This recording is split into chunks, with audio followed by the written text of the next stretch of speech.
vou cortar o cabelo, o que vocês acham? Já ficou aviso que a minha gata tá muito chata, eu mudei o horário da ração. Agora eu dou às 8 e eu dou às 8. Antes elas comiam uma vez no dia. Eu pensei, parece que elas estão passando fome de noite, né? Porque elas vêm e ficam me olhando, assim. Aí eu dividi. E aí agora, ao invés delas me incomodarem de manhã, elas me incomodam às 8, às 10, meio-dia, às 2, às 4 e incomodam até eu dar ração de novo. Então, não deu muito certo a minha ideia. Oi, amiguinhos. A gente vai fazer um vídeo hoje sobre nazismo. É pesado, né? Pois é, eu também acho. E quando a gente estuda história, a gente aprende que o conhecimento histórico, conhecimento, né, humano, não serve pra absolutamente nada, se não for passado adiante. Então, apesar de eu ser bacharel, a gente também tem cadeiras de aprender a falar, basicamente, falar de ciência, falar de ciência e passar adiante. E é mais por isso que eu tenho o canal e o TikTok, sabe? E daí eu pensei um dia, eu acho que vou fazer um canal pra parar de buzinar nos ouvidos do Victor. E aí o Victor achou que era uma excelente ideia. Eu ainda buzino nos ouvidos dele, inclusive ele olha meus vídeos. Só que aí pelo menos é por livre espontânea vontade. Meu negócio do saleiro tá desfazendo aqui, que estranho. E a cerâmica todo lado. Você caiu. Então por isso que a gente vai falar de nazismo, que é um tema super pesado. É o tema que eu tava estudando até ontem. E é um tema que eu vou passar adiante. Essa foi uma disciplina que é os conflitos do século XX, basicamente, né? Século XX. Eu vou ensinar pra vocês como ler século, tá? Porque a gente tá em 2025, mas é século XXI, né? E aí parece que tá errado, porque é 20 que tá na frente, né? Só que o século é assim. Até 2000, século XX. Assim que quebrou o número, soma 1. Então, 1900, século XIX. 1901, soma 1, século XX. 1946, quebrou o número, soma 1, século XX. Então, sempre parece que tá meio errado. Essa disciplina que eu vi sobre os conflitos do século XXI, economia, cultura e política, acho que é isso. Ela foi uma disciplina bem pesada, bem ruim de digerir, com, assim, explicações completamente explícitas dos conflitos, de torturas e de coisas assim. E por quê? Porque é tarefa do historiador passar adiante o conhecimento humano, inclusive os erros, para que não se repita. Quando a gente entra em história, a gente entra em história para isso. E tem que entender que o nosso papel, querendo ou não, não importa o quanto difícil seja, não importa o quanto saiba ou não, é se submeter a esse tipo de, basicamente, tortura para poder explicar para os outros por que nazismo é ruim. Eu me submeti a esse modo, sofri muito. Então, vamos todos ouvir sobre isso. Eu vou começar sobre o Holocausto. Existe uma teoria que afirma que se o nazismo tivesse vencido a Segunda Guerra, que foi por muito pouco, porque o nazismo já estava quase terminando a bomba atômica, ninguém nunca teria sabido do Holocausto. E a gente tem negacionistas até hoje que aconteceu. Por quê? Porque ninguém estava sabendo naquele momento que estava rolando o Holocausto. As pessoas sabiam que tinha gente sendo enviada para campos de trabalho forçado. Mas os nazistas conseguiram omitir e esconder que estava acontecendo as mortes em massa, né? Foram milhões de mortes. Em massa, de verdade. Nunca aconteceu isso de um governo ativamente executar milhões de pessoas e ninguém ficar sabendo. Por quê? Porque, assim, geralmente, a gente sabe que tem o órgão responsável pela tortura, por exemplo. O órgão responsável pela segurança. Geralmente é com essa desculpa, né? O órgão responsável por proteger. Enfim, esse tipo de nome. E a pessoa responsável, o ministro, o nazismo não tinha. Não tinha nada oficial, não tinha nenhum órgão, não tinha um ministério que dava a entender que eles tinham esse tipo de política. E os campos de concentração, eles eram escondidos e todo mundo que era morto nos campos de concentração era queimado.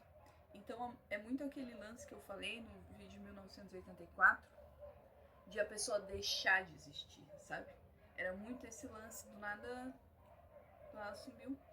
E aí e as documentações eram queimadas, eles realmente, enquanto eles estavam fazendo, eles estavam destruindo as evidências. Isso que aconteceu da quantidade de morte em si é chamado de a solução final, e foi pro fim da guerra. Foi em 1944 que eles decidiram.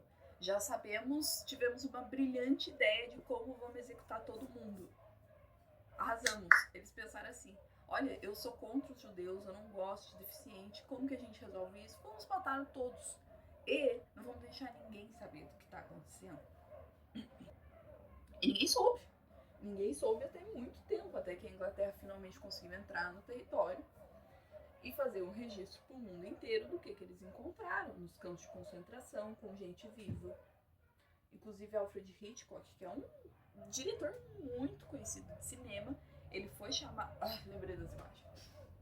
Ele foi chamado para registrar o documentário Minha Vida no Campo, acho que chama. Se alguém quiser, eu vou deixar o link aqui para ver. Eu não recomendo.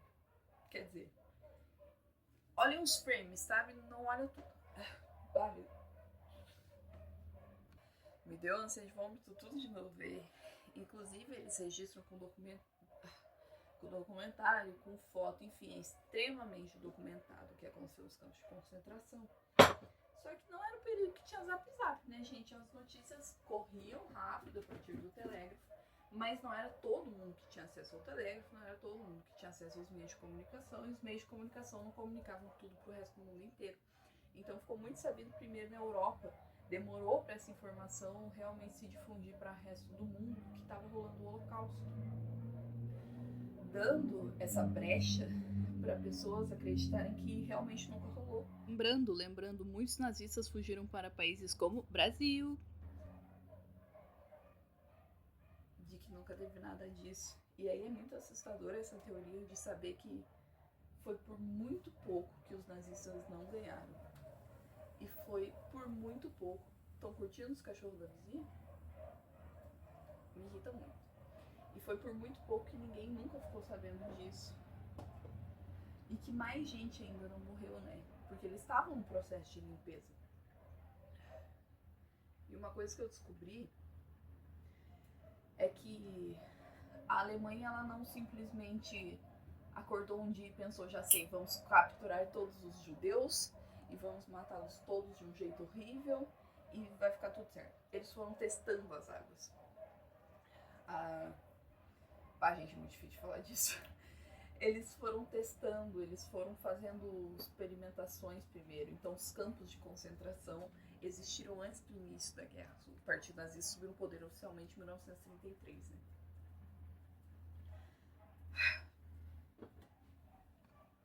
Eles já tinham testado a câmara de gás, eles já tinham testado o método de fuzilamento em massa. E eles foram testando, por exemplo, expansão. Eles foram comendo pelas beiradas, eles expandiram um pedacinho pra cá, um pedacinho pra lá, e eles viram que nenhum país falou nada. Ninguém se afetou. Eles foram indo aos pouquinhos, o nazismo não foi do dia pra noite e explodimos tudo. Eles testaram um pouquinho.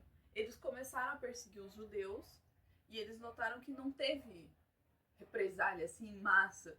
Eles começaram a roubar os museus pros guetos, pegar os museus, pegar os judeus e colocar nos guetos, e não teve assim uma reação da massa, não teve uma reação internacional, os outros países não ficaram, isso aí tá feio. E eles foram começando a pegar, e daí começaram a pegar pessoas deficientes, e daí teve aquele papo de eugenia que não é nazista. Não é uma criação do nazismo, melhor.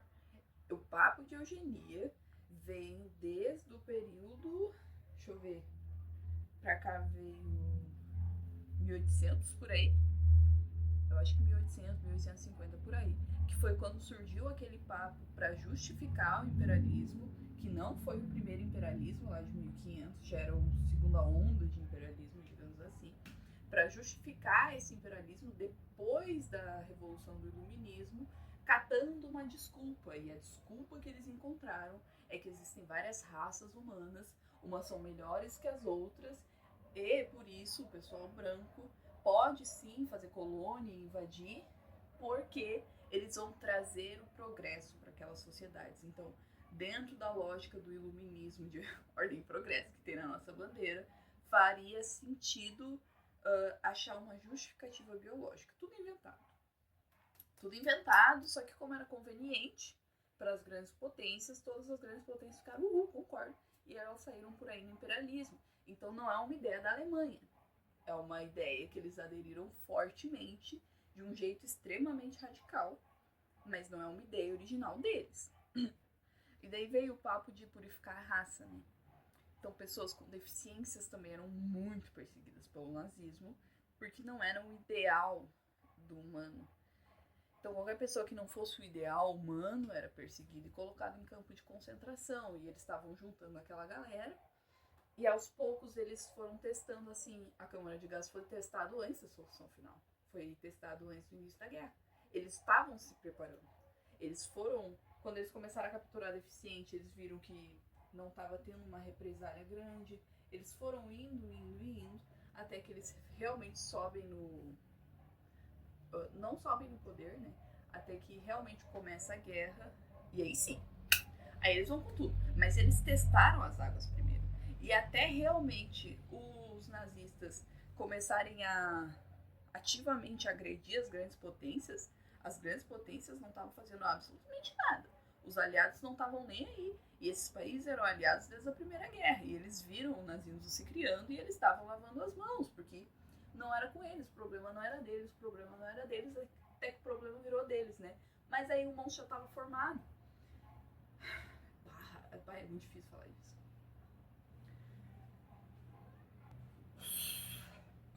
Aí o que aconteceu? O nazismo, eles fizeram a guerra relâmpago, né? Então foram vários ataques, assim, que não dava tempo dos países se prepararem.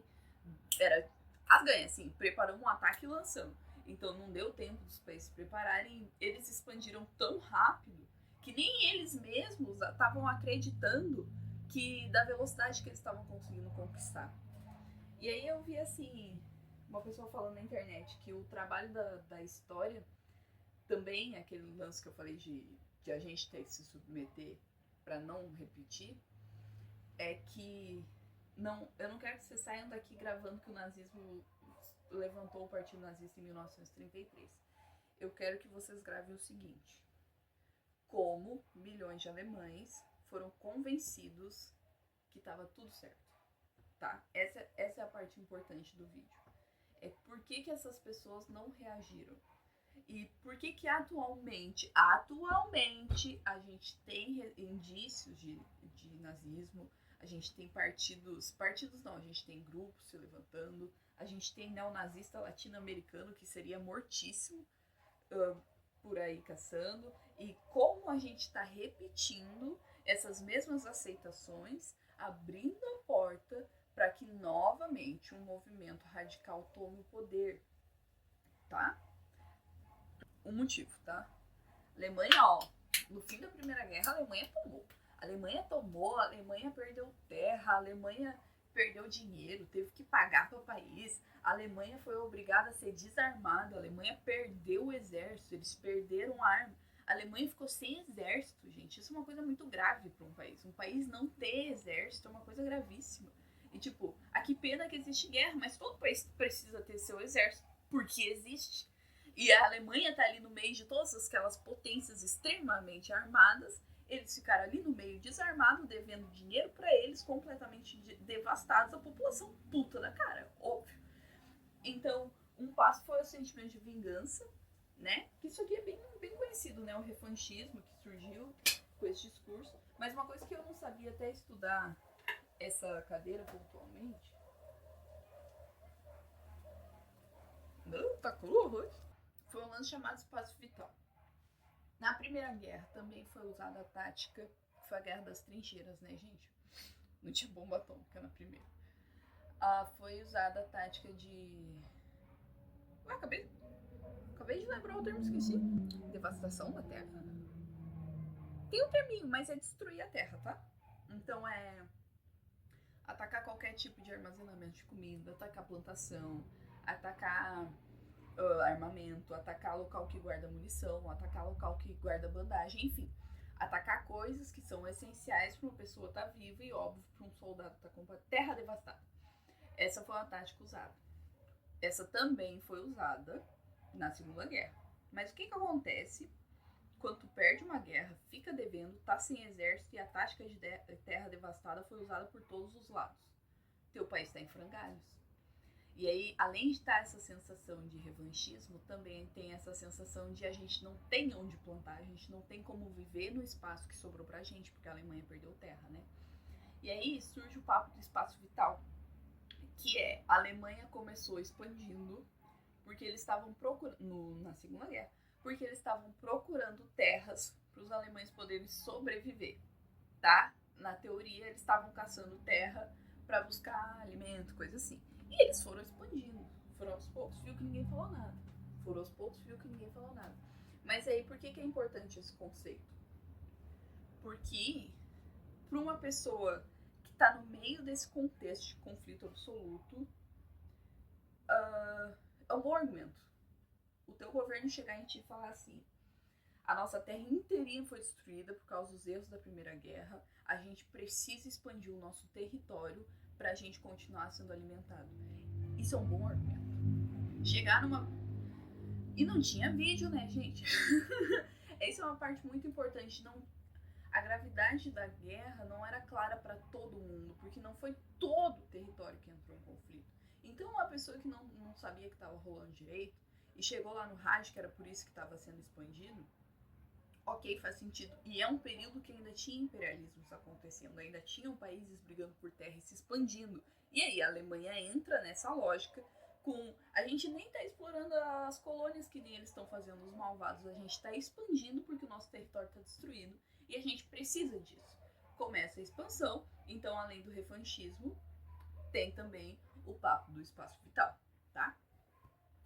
Aí, que mais? Por que a perseguição aos deficientes é justificada? Convence-se a população que, baseado em uma mentira, uma coisa que é muito importante gravar é que muitos convencimentos são baseados em dados mentirosos, em documentos forjados. Dezenas de ditaduras pelo mundo foram dadas baseadas em documentos forjados, como foi o que aconteceu no Brasil, de um documento, de um plano comunista que nunca existiu. Aconteceu em vários locais, várias invasões, porque tinha um plano comunista e eles iam se levantar e não existia nenhum grupo comunista organizado.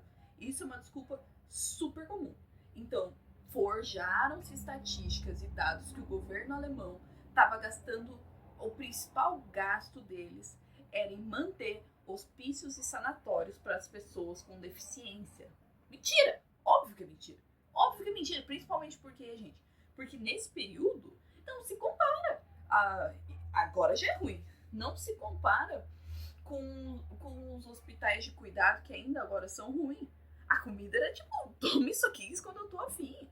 Não tinha higiene. Era caótico. Inclusive, se alguém quiser ver o Holocausto do Brasil, que tem aqui no YouTube, o Holocausto Brasileiro, é sobre o manicômio de Barbacena do Brasil, que mais de 60 mil pessoas morreram ali ao longo de 3 décadas, se eu não estou enganado, por causa das condições absurdas, tá? Então, assim, o máximo que eles estavam gastando era erguer um prédio.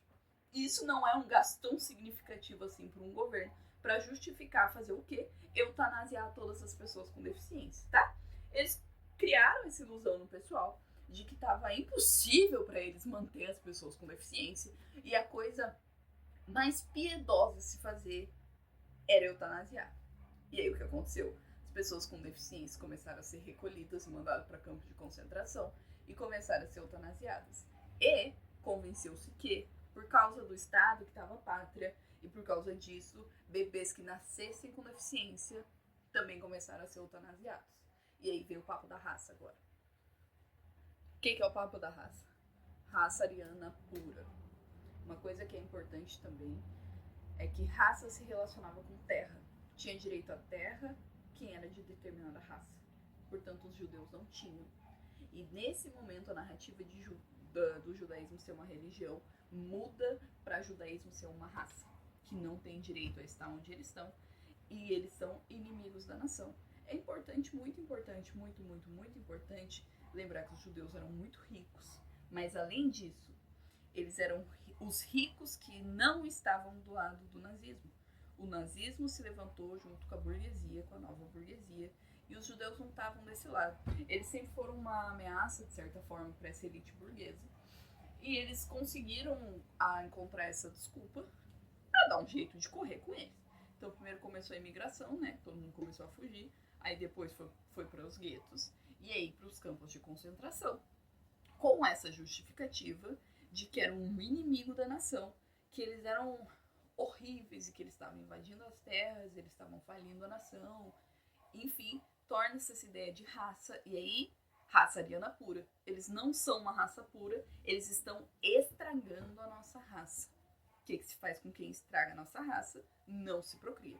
Então surge também as leis de proibição de alemão ter filho com um judeu. E, né, proibidíssimo. Aí também o que acontece, o papo da raça pura? Não podia gay também. Olha, gente, eu sei que não podia gay, mas eu não sei a justificativa do porquê. Nunca encontrei. Eu sei que não podia, que também ia para campo de concentração, mas eu não sei a justificativa. Então eu vou só deixar por isso mesmo. Aí vem o papo da raça, também vem o papo do quê?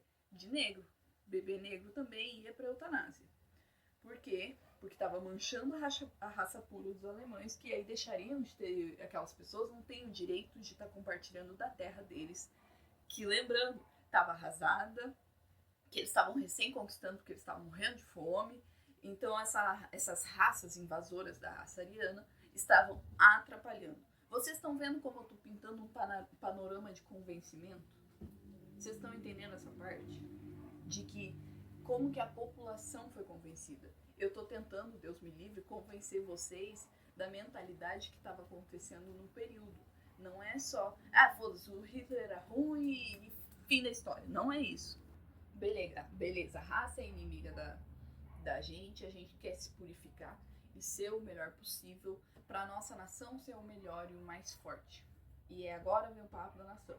O nacionalismo é uma arma muito usada para convencer a população de que algo está certo ou errado. Por exemplo, o papo do nacionalismo nos Estados Unidos faz com que a população aceite que o exército saia por aí invadindo o Oriente Médio há décadas, sem fazer nada e se voluntariando para ir para a guerra. Porque não tem chamado obrigatório, não precisa, as pessoas vão por livre espontânea vontade. O papo da nação, de que a gente é unido, de que estão atacando a gente, que a gente tem que unir e ser o nosso melhor, que a gente é melhor que os outros e que nós somos os salvadores dos outros, por isso fazemos o que estamos fazendo.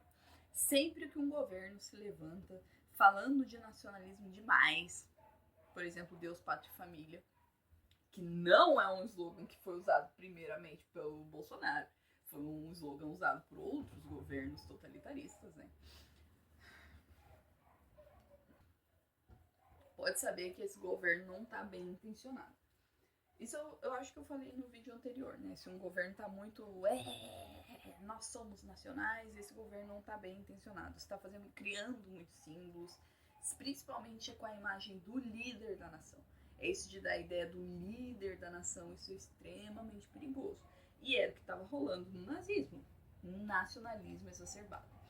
E como, além dessas questões que eu falei, eles fizeram isso, baseado na propaganda.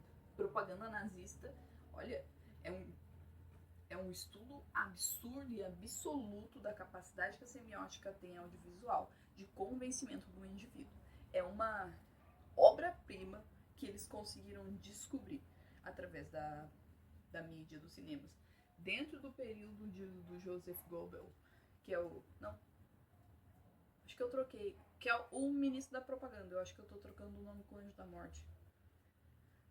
Do ministro da propaganda, foram mais de 1.300 filmes criados do nazismo, né? Lembrando que o nazismo ficou em voga de 1933 até 1945. E a produção de cinema não é que nem é agora, né, gente? Que a Marvel lança 3 filmes por ano. Nem sei se só 3 filmes por ano com um orçamento milionário. Não era assim que funcionava. Então, 1.350 filmes é filme demais pro período. Inclusive, vamos ver quantos anos dá. 10, 12, 1.300 dividido para 12, mais 120 filmes por 120, 100 filmes por ano, mais ou menos. Pra vocês verem. É uma quantidade absurda. É por semana ter mais de um filme lançado. É absurdo. E onde é que eles viam isso? No cinema? E aí vocês acham que era pago pra ver esse tipo de filme? Não era. E quem que eles miravam principalmente? Os grupos organizados de juventude. Juventude que já estava organizada previamente em algum tipo de grupo, eles tornaram a juventude nazista. Então já é bom que aquelas jovens já estavam com laço, já se conheciam, e aí eles entram e colocam a ideologia nazista em cima de um grupo que já existia. E a juventude nazista foi uma coisa assim, uma bombardeada com propaganda. E eles eram fissurados. Por quê, gente? O cérebro não fica pronto até os 24 anos. 25 anos, oficialmente, o cérebro está pronto. O meu cérebro ainda não está pronto. Meu cérebro vai ficar pronto daqui em julho, daqui 2 meses. Meu cérebro vai estar oficialmente pronto. Por exemplo, eu finalmente vou sair do risco de despertar a esquizofrenia que tem na minha família. 24 anos. A juventude nazista não tinha 18, né? Acho que eu vou tirar esse caso. Bah, não conhece o Sul, né? Um calor desse. Aí eles pegam esses jovens, bombardeiam em massa a propaganda nazista neles, principalmente os jovens. Jovens, sempre que focar muito os jovens é perigoso também. Bombardeiam eles com propaganda, e daí vira essa juventude hitlerista, que era um frenesi, uma maluquice, né? O museu fez estrogonofe. Quem é que vai pra guerra, né, gente? O jovem. No fim das contas, é o jovem que precisa ser convencido. Porque se o jovem tá convencido que ele tá fazendo certo pela nação, não tem pai e mãe que impeça ele de ir pra guerra. Não tem. Porque o jovem é burro. Não por... jovem é burro porque o cérebro não tá pronto. O jovem é mais vulnerável do que uma pessoa adulta. E sempre é quem é minado com informações de filme, coisa assim, propaganda. E aí, nos filmes, uma coisa que é importante, eu vou repetir de novo. As pessoas não tinham acesso ao panorama mundial.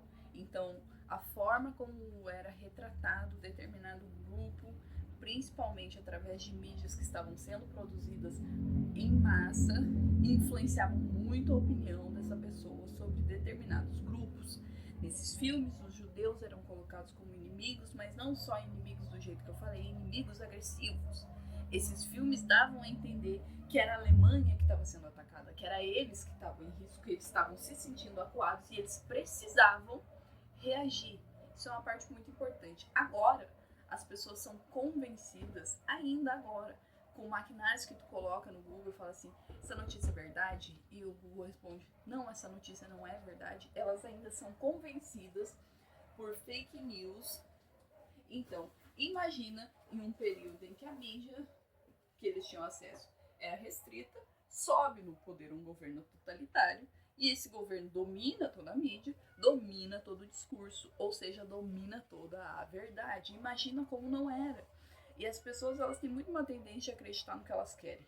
Dentro de tudo isso que eles já estavam imersos,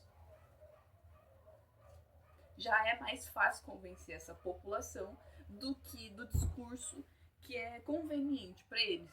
Ou seja, tudo isso que eu pintei faz com que uma sociedade de pessoas tal como eu e tu, uma pessoa humana, normal, aceitasse o que aconteceu na Segunda Guerra.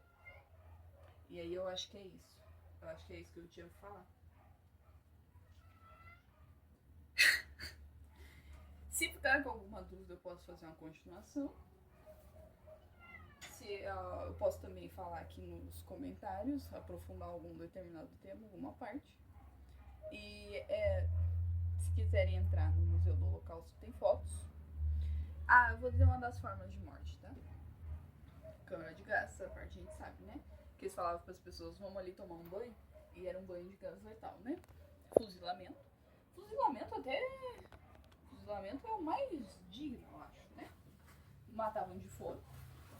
Matavam de sede. A condição de higiene era baixíssima nos campos de concentração e nos guetos. Então morriam de doenças mesmo, tipo escorbuto. Se chutam que a Anne Frank morreu foi de escorbuto, parece. Ou de alguma outra doença com um nome parecido, tá? Ela não foi morta fuzilada nem assim. Outro jeito que eles falavam assim, eles libertavam a pessoa, libertavam. E aí os guardas iam andando atrás com a arma apontada. E eles estavam libertos pra fazer o que eles quisessem, tá? Mas se eles parassem de caminhar, eles eram mortos. E aí eles caminhavam até literalmente morrer. Esse era um jeito de morrer também nos campos de concentração. Ai, meu Deus, eu vou. Outro jeito era ser mandado pra campos de experiência científica. Que a medicina, a medicina avançou muito com o nazismo, justamente por causa dessas experiências. Era melhor não ter avançado. Porque eles estavam vendo se tinha como purificar a raça através da ciência. Então, tu poderia ser mandado para um campo de experiência. Uma que eu sei super de cabeça é que o Dr. Anjo da Morte, ele estava tentando colocar um olho claro de uma pessoa numa pessoa que tem um olho escuro. Essa é uma experiência muito conhecida, mas assim, teve experiências também que era só de como eles queriam saber como funcionava, por exemplo. Então só abrir e ver qual que era, colocar veneno e ver como a pessoa reagia, encontrar o veneno que matava melhor a pessoa, mais rápido, mais doloroso, todo esse tipo de experimentação. E também a ciência nazista era bem avançada, tá, gente? E claro, as experiências com armamento, coisas assim. Que é importante essa parte, quando caiu o nazismo, foram descobertos os planos das bombas atômicas, que já estava em período de finalização, né? E o nazismo cai antes dos Estados Unidos enviar a bomba atômica dele. Então, foi assim. É o tipo de coisa que quem acredita em Deus fala, foi por Deus. Foi só por Deus. Inclusive a União Soviética só conseguiu terminar a bomba já na Guerra Fria, né? Eles viram a ameaça que estava nos Estados Unidos, eles deram um corridão e eles conseguiram a bomba deles. E é disso a crise dos mísseis e tudo lá, que até hoje a Cuba tomou uma sanção completamente desproporcional e ninguém tá fazendo nada sobre isso. Então essas eram algumas formas de matar os judeus no campo de concentração, além dos judeus, os negros, deficientes, homossexuais, né? E aí agora o que eu vou falar? Um pronunciamento eu não lembro quem que era, tá? Eu achei tão traumático que eu apaguei da minha cabeça. Mas um representante do governo Bolsonaro durante a pandemia, ele foi fazer um discurso e ele pegou o modelo do discurso do ministro de propaganda do nazismo e ele parafraseou assim: o Bolsonaro, ele tem cartas com o partido nazista. Eu acho que vocês já entenderam o recado, né?